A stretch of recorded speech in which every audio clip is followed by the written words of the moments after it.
We begin this hour with a stunning admission. Acting ICE Director Todd Lyons says agents involved in a January 14th shooting in Minneapolis appear to have made untruthful statements and are now on administrative leave.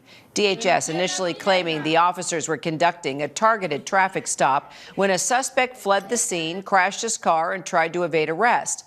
They further claimed that the suspect violently attacked an officer, hitting him with a shovel or broomstick. Now it appears those claims may be untrue.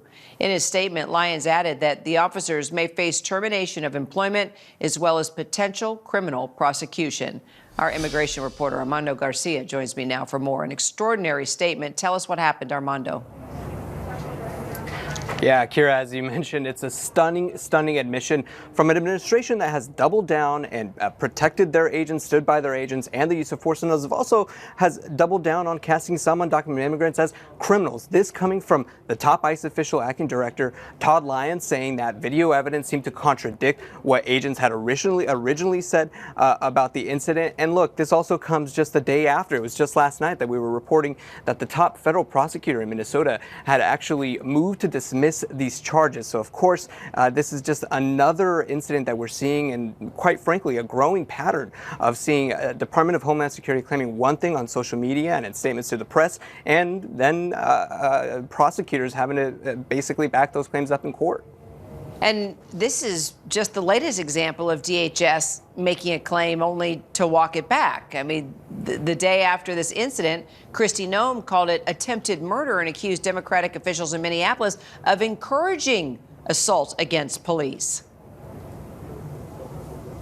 That's right. It was only just this week that we were reporting about new evidence in the case against Marimar Martinez in Chicago as well, the woman who was shot 5 times and lived to tell about it by ICE agents, rather Border Patrol agents. We received new evidence that cast doubt on claims that she was, one, a domestic terrorist and had also allegedly tried to ram some of those agents. So as I mentioned, you know, this is just another case in a growing pattern of, quite frankly, statements that have to be backed up in court that usually fall short. Now, we have to mention that this specific shooting in January 14th, that was only 7 days after Renee Good was fatally killed by an ICE agent. So, of course, this added to the discourse. This added to the protest. Protests broke out right in front of this person's home right after that shooting. So, of course, there's going to be a lot of questions, but it's quite clear that whatever they saw in this new evidence, which we don't know exactly what they're referencing, we know that's some video component, something that they saw there quite clearly raised the alarm at the top ranks of the Department of Homeland Security. Armando Garcia, appreciate your reporting. Thank you.